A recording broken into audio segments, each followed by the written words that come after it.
A pleasant good morning to all the students. I Rasmi ma'am, your science teacher from MLP International School, Rajpura. So students, today we will start our science classes with the class 3rd, chapter number 8. In our previous video, we have completed our question 1st and 2nd. Today we will do our remaining question of this chapter. So let's we get start. Our third question is, what are some things that make a clean and healthy house? कौन कौन सी चीज़ें हैं जो घर को clean और healthy बनाती हैं? So first is furniture, doors and windows to be clean. Windows need to be clean of dust every day.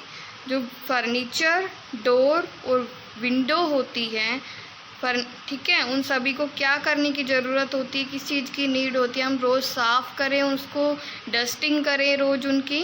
Okay. Next point, garbage should be thrown in dustbin. जो कूड़ा होता है वो हमें कहाँ पे डालना चाहिए? हमेशा डस्टबिन के अंदर ही डालना चाहिए. Okay. So next question is, what are fabrics? Fabrics क्या होते हैं? Answer, material made of natural और आर्टिफिशियल फाइबर. जो मटेरियल किससे बना होता है? नेचुरल और आर्टिफिशियल फाइबर से बना होता है. वोवन टुगेदर, एक दूसरे के साथ सिले होते हैं. नेचुरल और आर्टिफिशियल फाइबर दोनों, उस मटेरियल को क्या कहते हैं? फैब्रिक्स कहते हैं. ओके स्टूडेंट्स, और third question and fourth question is completed. Now students, our last question is, how are artificial fabrics different from natural fabrics? Give examples. Artificial fabrics natural fabrics से कैसे different होता है? Example के साथ आपको बताना है. Okay students. So students, our answer is, we get natural fiber from plant and animal. Natural fibre हमें कहाँ से मिलता है? प्लांट और एनिमल से. And artificial fibres is man made. जो आर्टिफिशियल फाइबर होते हैं वो मैन मेड होते हैं, जो हम बनाते हैं. सो बोथ आर डिफरेंट, इसलिए दोनों ही डिफरेंट है. एक प्लांट से और एनिमल से मिलता है और दूसरा बनाया जाता है. एग्जाम्पल क्या क्या है? एग्जाम्पल्स नेचुरल फैब्रिक्स के एग्जाम्पल क्या क्या है? नेचुरल फाइबर के कॉटन एंड वुल. और आर्टिफिशियल फाइबर के एग्जाम्पल क्या है? Nylon, polyester. Okay students, so our question answer of chapter 8 इज completed. You will write in your fair notebook of science and learn also. Okay, thank you, have a good day. Students, we will do matchup, okay, on page number 66. So let's we get start. First is houseboat. Houseboat को किसके साथ match करोगे आप? Lake के साथ. Okay. इग्लू को किसके साथ मैच करोगे? Blocks of ice. टेंट को किसके साथ मैच करोगे? Fold, pack and move. इसको फोल्ड कर सकते हैं, पैक कर सकते हैं और मूव करा सकते हैं. वूल को किसके साथ मैच करोगे? शिप के साथ. विंडो को किसके साथ मैच करोगे आप? Fresh air and sunlight. Windows से क्या आती है? Fresh air and sunlight. Next is cotton. Cotton हमें कहाँ से मिलता है स्टूडेंट्स? प्लांट से. तो कॉटन को आप किससे मैच करोगे? प्लांट के साथ. Okay. Next topic is tick the correct option. First question, which of this is not a material use to build a kutcha house? इसमें से आपको वो मटेरियल बताना है जिससे कच्चा हाउस नहीं बनता. तो कच्चा हाउस मड से बनता है, ड्राई ग्रास से बनता है, वुड से बनता है, और किससे नहीं बनता? स्टील. स्टील से क्या बनता है स्टूडेंट्स? पक्का हाउस बनता है, कच्चा हाउस नहीं बनता. So this is correct. Next is the strong cloth with which a tent is made. एक मजबूत कपड़ा जिससे टेंट बनता है, उसको हम क्या कहते हैं? कैनवस कहते हैं. Okay, so canvas is correct. Next question is, stilt house would be found. Stilt house कहाँ पाया जाता है? In a place with heavy rainfall. जहाँ पे ज़्यादा बारिश होती है उस प्लेस पे स्टिल्ट हाउस पाया जाता है. Which of these is not a feature of a clean and healthy house? इसमें से आपको बताना है कौन सा फीचर, कौन सी विशेषता नहीं है। नोट लिखा है नहीं है किसकी, क्लीन और हेल्थी हाउस की। तो कौन सी नहीं है, स्टिंकी गार्बेज। क्लीन हाउस में स्टिंकी गार्बेज नहीं होता। Next is all of these are natural fibre except. इसमें से आपको बताना है सभी नेचुरल फाइबर है और कौन सा नहीं है। तो कौन सा नहीं है, nylon is a not a natural fibre. Okay students, so our exercise is completed. You will fill in your book. Okay, thank you, have a good day. Good morning students. Today I will start your SST class online. Dear students, for class 3rd, today our topic is chapter number 3rd, continents and oceans. Dear students, हमारा जो chapter है continents and oceans, महाद्वीप और महासागर, इस chapter को हम read कर रहे हैं. So let's start reading this chapter remaining part. Dear students, हमारा जो चैप्टर है इसके अंदर हमने प्लेन्स और प्लेट्यूज पढ़ लिए थे. नेक्स्ट है deserts. A large area of land which has very little water of is called a deserts. यानी कि लैंड का बहुत बड़ा एरिया जहाँ पर बहुत कम वाटर पाया जाता है वो क्या कहलाता है, डेजर्ट कहलाता है. Many deserts area are covered by sand. बहुत सारे जो डेजर्ट्स एरिया हैं वो क्या करते हैं, किससे कवर है, सैंड से कवर है. Very few plants can be seen in desert. बहुत कम प्लांट्स हैं जो डेजर्ट्स में देखे जाते हैं. Deserts are very hot and dry. Deserts जो होते हैं वो बहुत अधिक गर्म और ड्राई होते हैं. The Thar desert is the western part of India. जो थार डेजर्ट है वो इंडिया के वेस्टर्न पार्ट में है. The sandy area which are covered by snow throughout the year are called cold desert. यानी कि जो मिट्टी का एरिया पूरे साल बर्फ़ से कवर्ड रहता है उसे हम क्या कहते हैं, कोल्ड डेजर्ट कहते हैं, ठंडे मरुस्थल कहते हैं. Plants can not grow there. यहाँ पर प्लांट्स ग्रो नहीं होते हैं. नेक्स्ट है ओशियंस. ओशियंस मीन्स महासागर होते हैं. Oceans are the large area of water on the surface of the earth. Earth surface पर वाटर के बहुत बड़े बड़े जो एरियाज होते हैं वो क्या कहलाते हैं, ओशियंस कहलाते हैं. The smaller area covered by water are called sea. जो ओशियन से छोटा जो एरिया होता है जो वाटर से कवर होता है उसे हम क्या कहते हैं, सी कहते हैं, सागर कहते हैं. ओशियन मीन्स महासागर, सी मीन्स सागर. The water in oceans are sea is very salty. जो वाटर होता है ओशियन में और सीज में वो कैसा होता है, नमकीन होता है, बहुत अधिक सोल्टी होता है. The Pacific ocean, the Atlantic Ocean, the Indian Ocean and the Arctic ocean and the Southern Ocean are the 5 oceans. कितने ओशियंस हैं हमारे वर्ल्ड में, 5 ओशियंस हैं. कौन कौन से हैं, the Pacific ocean, the Atlantic ocean and the Indian ocean और Arctic ocean and southern ocean. हमारे 5 ओशियंस हैं. There are mountains, hills, valleys, plateaus and plains under the sea well. जो हमारे सागर है उनके अंदर भी हमारी बहुत सारी जो लैंडफॉर्म्स हैं वो पाई जाती हैं. जैसे माउंटेन्स हैं, हिल्स है, वैलीज हैं, प्लेट्यूज और प्लेन्स जो है वो अंडर द सी पाए जाते हैं. The top of the some underground mountains they rise above the water are called islands. क्या होता है कि बहुत सारी जो अंडरग्राउंड माउंटेन्स हैं ओशियंस के अंदर वो जब सी क्या जो समुद्र तल है उससे ऊपर आ जाती है तो वो क्या कहलाती हैं, आइलैंड्स कहलाती हैं, महाद्वीप कहलाते हैं, द्वीप कहलाते हैं, sorry. An island is a piece of land that is completely surrounded by water. Islands क्या होते हैं, वो होते हैं जो लैंड का एक टुकड़ा जो completely किससे सराउंडेड होता है, किससे घिरा हुआ होता है, वाटर से. The group of islands that are close together in the sea is called an archipelago. यानी कि जो हमारा आइलैंड्स हैं उसके अंदर बहुत सारे जब आइलैंड्स एक दूसरे के आसपास होते हैं तो उस वो जो ग्रुप्स ऑफ आइलैंड्स हैं वो क्या कहलाता है, आर्किपेलागो कहलाता है.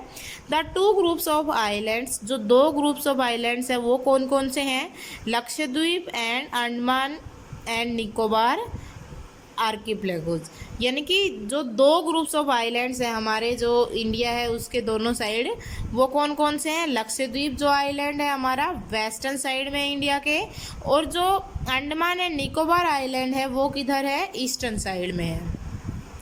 An area of land almost surrounded by water is called peninsular.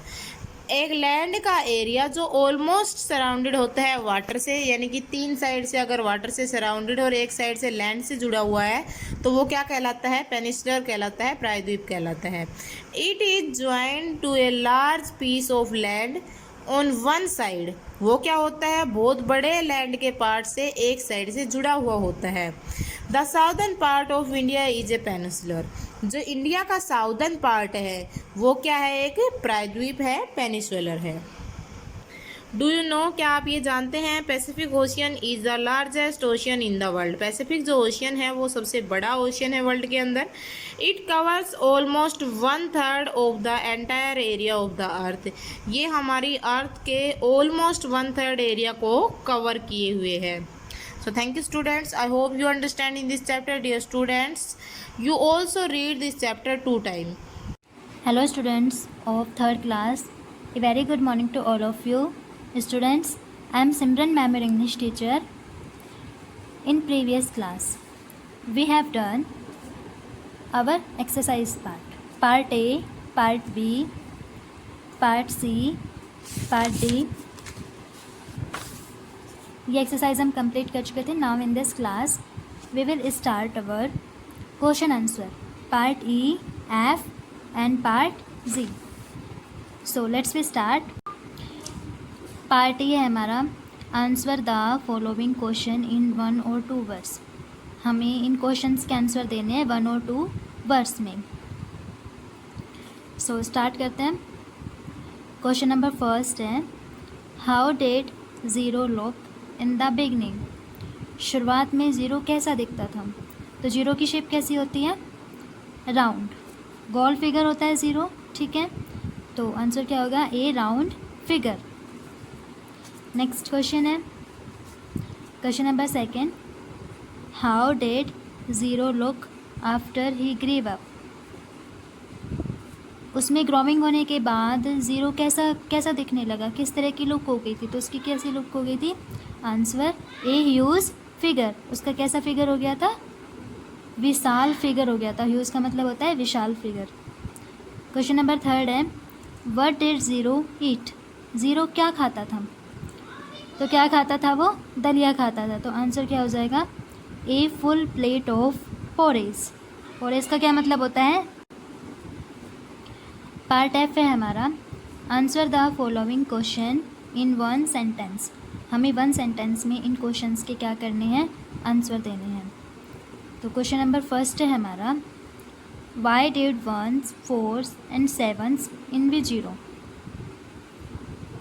1, 4 and 7 है, 0 से अपने आप को क्यों कमतर समझते हैं? तो आंसर क्या हो जाएगा हमारा?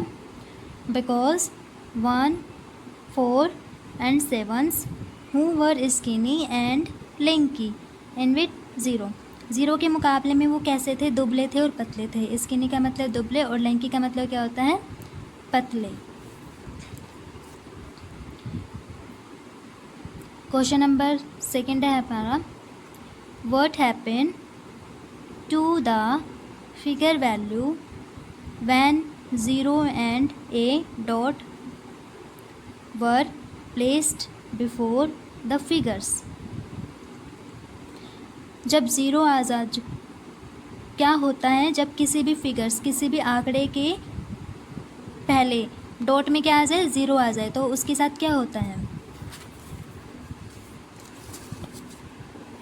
तो आंसर क्या होगा अपना? The figures value general 10 times. जो फिगर्स की वैल्यू होती है वो क्या हो जाती है? घट जाती है. कितने टाइम्स घट जाती है? 10 टाइम्स कम हो जाती है, डिक्रीज हो जाती है. क्वेश्चन नंबर थर्ड है, what happened to zero when he was cubed और स्क्वायर. क्या हुआ था जब ज़ीरो क्या बनना चाहता था? क्यूब्ड और स्क्वायर. स्क्वायर में चेंज हुआ तो क्या हुआ? आंसर है अपना, zero tried to do the same. Zero ने कुछ सेम ट्राई किया, बट वेदर क्यूब्ड और स्क्वायर। जब जीरो सेम ट्राई कर रहा था तो क्या हो रहा था, वो बिल्कुल सेम ही था, उसमें कोई चेंजमेंट नहीं आ रही थी। लेकिन जब उसने क्यूब और स्क्वायर ट्राई किया तो वो क्या हुआ, ही रिमेन ज़ीरो। वह क्या रहा, ज़ीरो, क्योंकि ज़ीरो की शेप क्या रहती है, ज़ीरो ही रहती है, वो किसी भी फिगर में चेंज आउट नहीं हो सकती। क्लियर है। पार्ट एफ है, पार्ट जी है हमारा। Answer the following question, long question है हमारे। क्वेश्चन नंबर फर्स्ट है, what did zero do when he was upset. आपको पता है कि ज़ीरो अपसेट क्यों हो गया था। ज़ीरो अपसेट क्यों हुआ था, क्योंकि जब एक्चुअल में सभी फिगर्स को अलग अलग रखा गया था तो वन की भी कोई वैल्यू थी, टू की भी, थ्री की भी, फोर की भी। मीन्स क्या था, ज़ीरो से हर फिगर्स की वैल्यू क्या थी हमारी, इंक्रीज़ थी। जीरो से वन की वैल्यू भी इंक्रीज़ थी, टू की वैल्यू भी इंक्रीज़ थी, थ्री की वैल्यू भी इंक्रीज़ थी, बट ज़ीरो की वैल्यू क्या थी, उनके मुकाबले बहुत कम थी। लेकिन ज़ीरो क्या समझता था, अपने आप को क्या समझता था, बहुत ही पावरफुल फिगर समझता था, बट ऐसा कुछ नहीं था। तो वो अपसेट क्यों हो गया था, अपसेट वो इसी बात से था। ज़ीरो ने क्या किया था जब वो अपसेट हो गया था, तो he thought that something had to be done. उसने सोचा कुछ ना कुछ तो करना पड़ेगा। Zero stressed himself. जीरो ने, स्ट्रेस का मतलब होता है अपने आकार को बढ़ाना। जीरो ने अपने आकार को क्या करने की कोशिश की, बढ़ाने की कोशिश की। ऑन टिप टोए स्क्वेटेड एंड ले ऑन द साइड। और उसने अपने पंजों की साइड से क्या करना शुरू किया, अनाधिकृत अपने आप के आकार को क्या करना शुरू किया, बढ़ाना शुरू कर दिया। लेकिन फिर भी इतनी ट्रायल के बाद भी उसका फिगर क्या हुआ, ज़ीरो ही रह गया, उसका फिगर राउंड अप में ही रहा। क्वेश्चन नंबर सेकंड है, when did zero feel powerful again. Zero दोबारा अपने आप को शक्तिशाली कैसे महसूस किया उसने। आंसर है, when he saw a row of figures standing on a line. जब उसने एक फिगर्स को देखा कि सारे फिगर्स क्या थे, लाइन में खड़े हुए थे, तो वो भी उनके पीछे जाके क्या हो गया, खड़ा हो गया। He stole up behind them and stood there quickly and a miracle happen. क्या हुआ, जब वो उनके पीछे जाके खड़ा हुआ, मीन्स वो अगर वो वन फिगर्स के पीछे अगर खड़ा हो गया तो उसके क्या हुई, वैल्यू 10 टाइम्स क्या हो गई, इंक्रीज़ हो गई। जब आगे था तो क्या हुई थी, वैल्यू उसकी डिक्रीज़ हो गई थी। तो अब वो क्या हुआ, 10 टाइम्स क्या हो गया, पावरफुल हो गया। मीन्स वो अपने आप को पावरफुल समझने लगा। सो ही फेल्ट पावरफुल अगेन, इसलिए वो दोबारा अपने आप को क्या महसूस करने लगा, powerful. So students, I hope you will understand this question answer of fifth chapter. Write in your notebook and learn also. Thank you and have a nice day. Good morning students, मैं Mukesh madam, आपकी हिंदी अध्यापिका MLP international school Rajpura से। बच्चों मैं आज करा रही हूँ कक्षा तीसरी का पाठ 7, छोटी सी बगिया। पहले हम पढ़ेंगे शिक्षण संकेत। प्रस्तुत पाठ में बगिया में उगाए जाने वाले विभिन्न प्रकार के रंग बिरंगे सुंदर सुंदर फूलों की विशेषता के बारे में बताया गया है। फूलों की सुगंध का वास्तविक आनंद लेने के लिए यह आवश्यक है कि उन्हें उनके घर में ही रहने दिया जाए, अर्थात उन्हें तोड़ा न जाए, क्योंकि उन्हें तोड़ने के बाद उनकी भी मृत्यु हो जाती है। अभी हम पाठ पढ़ते हैं बच्चों। हमारे घर के आगे एक छोटी सी बगिया है, उसमें कई फूलों के पौधे हैं। गुलाब, गेंदा, मोगरा आदि के पौधे हैं। उनमें सुंदर सुंदर फूल आते हैं। एक और गुड़हल के 3-4 पौधे हैं, उनमें रंग बिरंगे फूल लगते हैं। दीवार के साथ कनेर के छोटे पेड़ हैं और हरसिंगार का एक छोटा पेड़ है।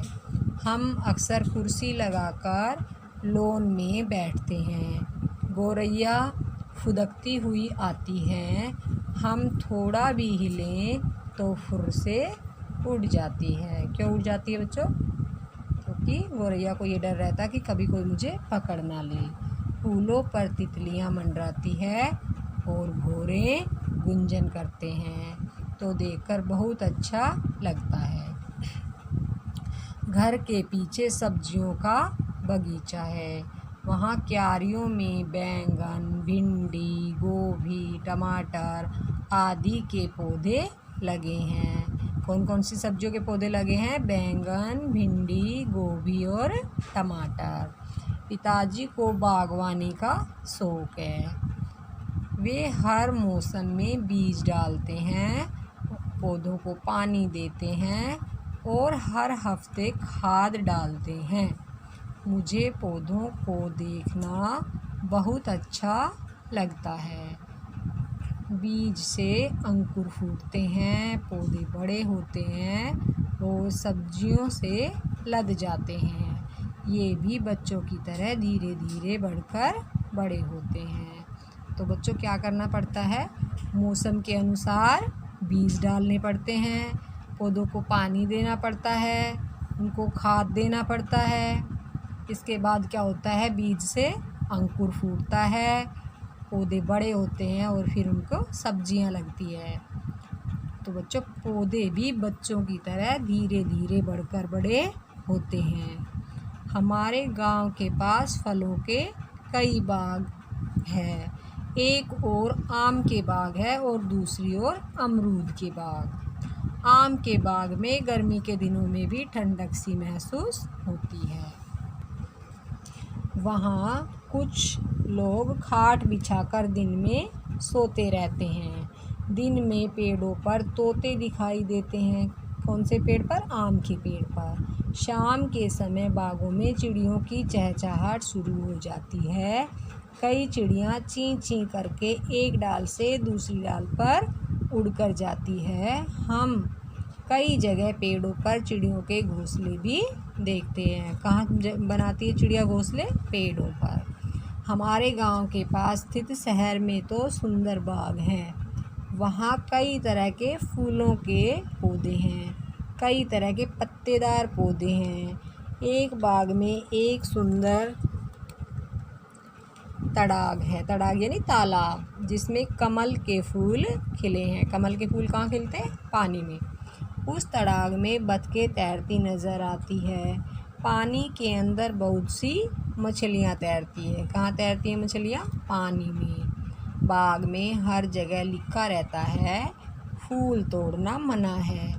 पिताजी कहते हैं कि पौधे पर फूल कई दिन तक बने रहेंगे, लेकिन उन्हें तोड़ लें तो तुरंत मर जाते हैं। इसलिए फूलों का आनंद लेना हो तो उन्हें अपने घर में ही रहने देना चाहिए, यानी कि उन्हें पेड़ पर ही लगे रहने देना चाहिए, क्योंकि पेड़ पर लगे हुए फूल कई दिनों तक ज़िंदा रहते हैं और खुशबू फैलाते हैं, लेकिन तोड़ने के बाद फूल मर जाते हैं। अभी हम करेंगे शब्दार्थ। गुंजन, उड़ते समय पंखों से गुनगुन की आवाज़। बागवानी, बाग को संभालने का काम। बगिया, छोटा फूलों का बाग। पत्तेदार, जिसमें केवल पत्ते हों। बगीचा, सब्जियों का बाग। तड़ाग, कमल का छोटा तालाब। महसूस होना, अनुभव होना या लगना। तो बच्चों ये मैंने आपको पाठ पढ़ाया। आप सभी को अपनी बुक से एक बार ये पाठ फिर से पढ़ना है और ये जो शब्दार्थ मैंने आपको कराए अपनी नोटबुक में सुंदर राइटिंग में लिखने हैं और याद करने हैं। तो कल फिर मिलते हैं, तब तक के लिए धन्यवाद। Good morning student, I am Anu Yadav, your GK teacher of 3rd class from MLP International School Rajpura. Student, today we discuss our chapter number 14, it is countries and capital. Student, in previous class we have done our few countries and capital. Today we start our remaining ones. पहले हम class ले चुके हैं, उसमें हमने countries और capital को discuss किया है। स्टूडेंट्स, आज हम रिमेनिंग अपनी स्टार्ट करने जा रहे हैं। So let's start countries and Capitals.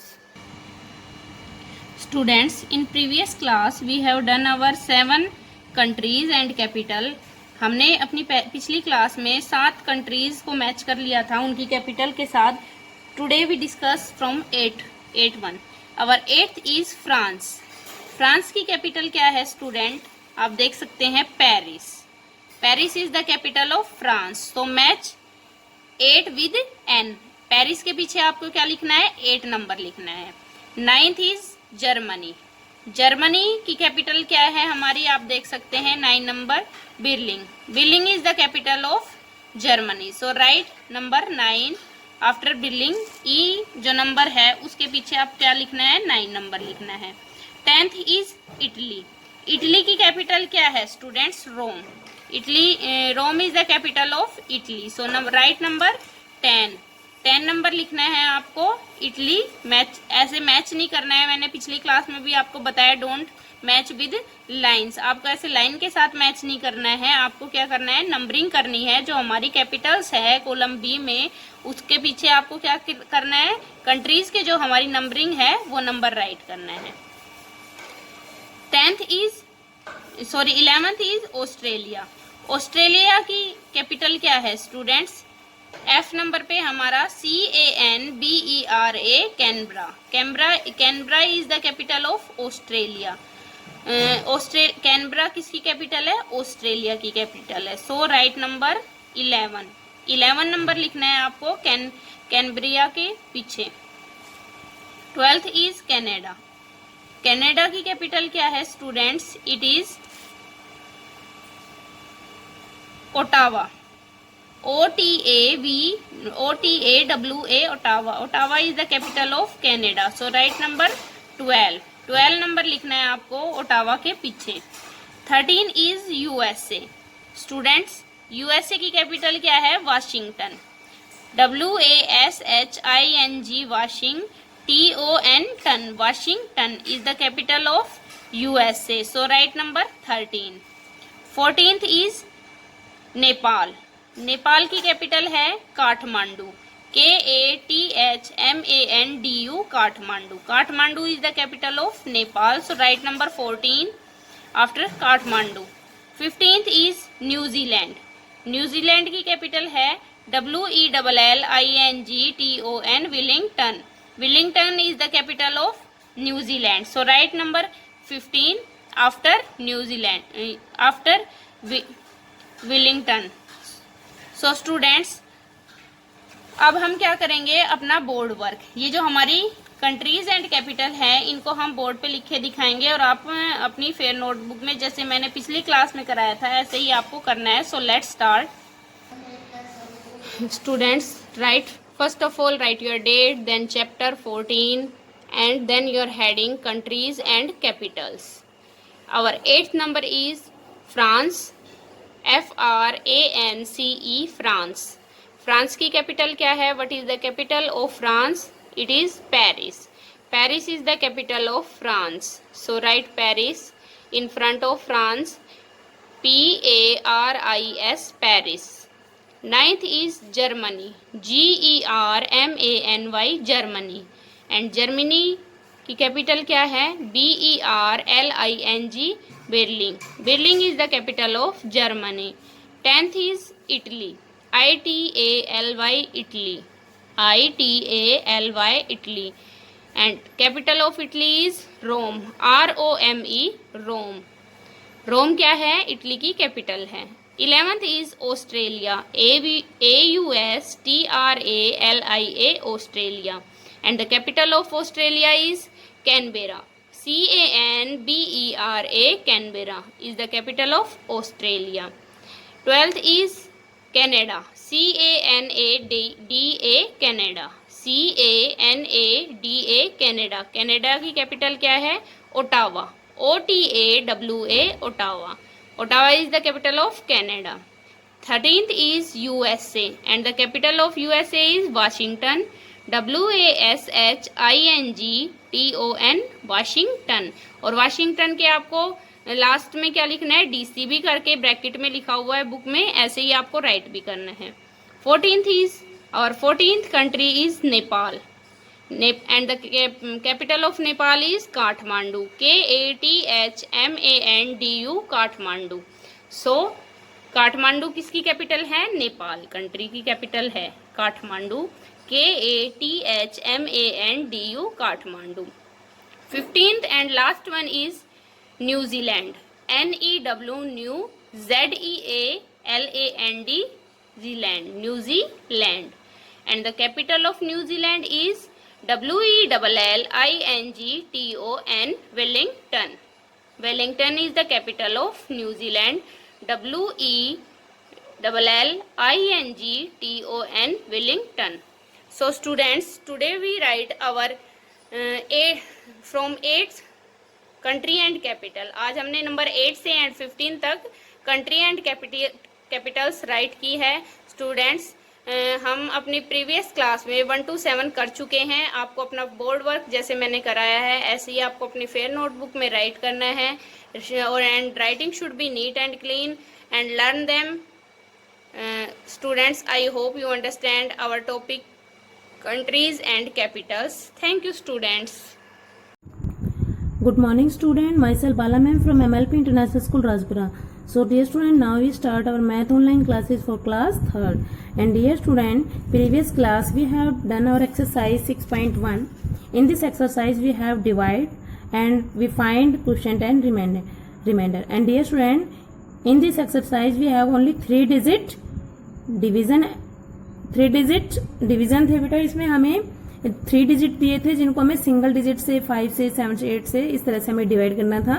And now our exercise 6.2 have 4 digit number and divide by single digit 1. जैसे फॉर एग्जांपल हमारे पास इसमें क्वेश्चन नंबर फर्स्ट है 2890 डिवाइड बाय 5. क्वेश्चन नंबर बेटा एक्सरसाइज 6.1 में हमारे पास 3 नंबर थे, अब हमारे पास 4 नंबर है और सेम क्वेश्चन है. डिवाइड हमें सिंगल डिजिट से ही करना है और quotient and remainder find out करना है. So now we start our question number A and our question number A is 2890 divide by 5 and हमें लास्ट में फिर quotient and remainder find out करना है. So now we start and our question is 2890 divide by 5. हमें first of all हम 5 की table लिखेंगे. 10, 50, 20, 25, 30, 35, 40, 45 and 50. अब बेटा हमें चेक करना है कि हमें 1 डिजिट लेके डिवाइड करना है कि 2 डिजिट लेके डिवाइड करना है. तो बेटा देखिए अंदर डिजिट क्या है 2 और जो अंदर का डिजिट है वो 5 से छोटा है, तो हम अब 2 डिजिट लेके डिवाइड करेंगे तो हमारे पास डिजिट होगी 28. अब देखिए 5 की टेबल में 28 है, 28 नहीं है, तो 28 से छोटा क्या है 25. तो हम राइट करेंगे 25 है हमारे पास 5 नंबर पर. अब हम माइनस कर देंगे 3 एंड 0. नेक्स्ट नंबर हमारा 9 है जो नीचे उतारेंगे हम. अब हमारे पास डिजिट है 39 5 की टेबल में कहीं पर भी नहीं आता है. 39 से छोटा है हमारे पास 35.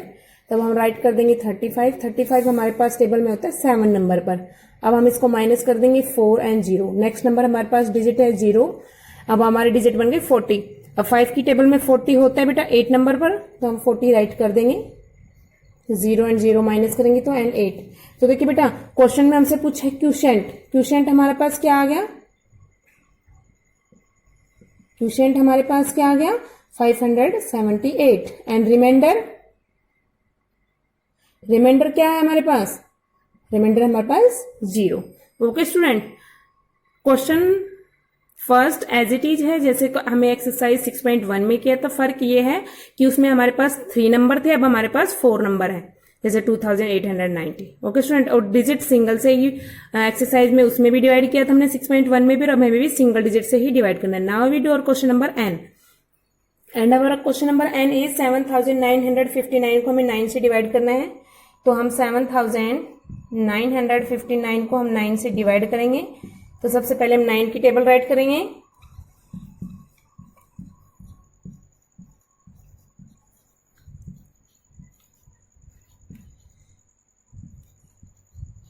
ओके स्टूडेंट, नाउ फर्स्ट हम चेक करेंगे कि हमें सिंगल डिजिट लेके डिवाइड करना है कि डबल. देखिए बेटा अंदर डिजिट है हमारे पास 7, तो 7 9 से छोटा है तो हम 2 डिजिट लेंगे 79. और टेबल में 79 नहीं है, 79 से छोटा है 72, तो हम राइट कर देंगे 72. और 72 कितने नंबर पे है 8 नंबर पर. अब हम माइनस कर देंगे 7 एंड 0. नेक्स्ट नंबर है हमारा 5. अब टेबल में 75 नहीं है तो 75 से छोटा क्या है 72, तो हम फिर से राइट कर देंगे 72 और 8 नंबर पे होता है. माइनस कर देंगे 3 0. नेक्स्ट नंबर है हमारा 9. अब हमने 39 टेबल में नहीं है, 39 से छोटा क्या है हमारे पास 36, तो अब हमें राइट कर देंगे 36 और माइनस कर देंगे तो हमारे पास 36 है 4 नंबर पे. तो देखिए बेटा हमारे पास क्वोशिएंट क्या आ गया क्यूशेंट क्या आ गया 884 एंड रिमाइंडर क्या बच गया हमारे पास 3। Okay student, as it is आपने एक्सरसाइज 6.2 कंप्लीट करनी है। Okay student, now we do our exercise 6.3। 6.3 में बेटा हम 2 डिजिट से डिवाइड करेंगे, जैसे 12, 13, 14, 15 इस तरह से डिवाइड करना में। Okay student, now we start. Student, now we start our exercise 6.3। In this exercise we have 2 digit division. बेटा देखिए, फर्स्ट एक्सरसाइज 6.2 में हमें डिवाइड किया तो सिंगल डिजिट थी 5, 7, 8 इस तरह से। अभी हम जब डिवीजन होगा हमारा 2 डिजिट से होगा, 3 डिजिट का है, 3 नंबर है, जैसे 517 है और 2 डिजिट 12 से divide. So now we start 517 and 12 से डिवाइड करना है। तो first of all we write 12 की टेबल राइट करेंगे हम। अब देखिए बेटा, बाहर 2 डिजिट हमारे पास 12, तो हम अंदर के भी 2 ही डिजिट लेंगे 51, और 51 12 से बड़ा है तो इस तरह हम 2 डिजिट लेके डिवाइड करेंगे। देखिए बेटा, 12 की टेबल में 51 नहीं आता, 51 से छोटा है 48, तो हम राइट करेंगे 48। 48 4 नंबर पे आता है। अब माइनस कर देंगे, माइनस नहीं होता 11, 4, 3 एंड नेक्स्ट नंबर हमारा 7 यहाँ पे 0, 37। अब 12 की टेबल में देखिए बेटा 37 नहीं आता, 37 से छोटा क्या है 36, और 36 कितने नंबर पर है 3 नंबर पर। अब हम माइनस कर देंगे, तो देखिए बेटा हमारे पास क्यूशेंट क्या आ गया, क्यूशेंट हमारे पास आ गया 43 एंड रिमाइंडर क्या है हमारे पास, रिमाइंडर है हमारे पास 1। सो डियर स्टूडेंट, आपको अगर 2 डिजिट की टेबल आती है तो आप डिवाइड भी इजीली कर पाएंगे। Okay student, now we do और क्वेश्चन नंबर के। बेटा पार्ट ए में हमारे पास 3 नंबर था 517 एंड के पार्ट में हमारे पास 4 डिजिट नंबर है 1909 और हमें 2 डिजिट की टेबल से डिवाइड करना है, जैसे कि हमारे पास 14। सो नाउ वी स्टार्ट 1909 हमें 14 से डिवाइड करना है। तो first of all we write 14 की टेबल हमने राइट की हुई है। अब हमें 14 से करना है, तो हमें अंदर के 2 डिजिट लेने 19 और वो 14 से बड़ा है। तो हम टेबल में 14 की टेबल में देखिए बेटा 19 नहीं आता, 19 से छोटा क्या है 14, तो हम 14 राइट करेंगे। 14 कितने नंबर पर है 1 नंबर पर। अब हम माइनस कर देंगे 5 एंड 0 और ऊपर से नंबर उतारा हमने 0। अब 50, अब देखिए बेटा 14 की टेबल में 50 आता है, 50 नहीं आता, पर 50 से छोटा क्या है टेबल में 42, तब हम 42 राइट कर देंगे। 42 कितने नंबर पर है 3 नंबर पर, माइनस कर देंगे।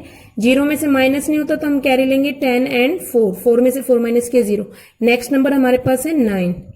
अब देखिए 14 की टेबल में 89 तो नहीं आता, तो 89 से छोटा क्या है 84, और 84 कितने नंबर पर है 7 नंबर पर, सॉरी 6 नंबर पर।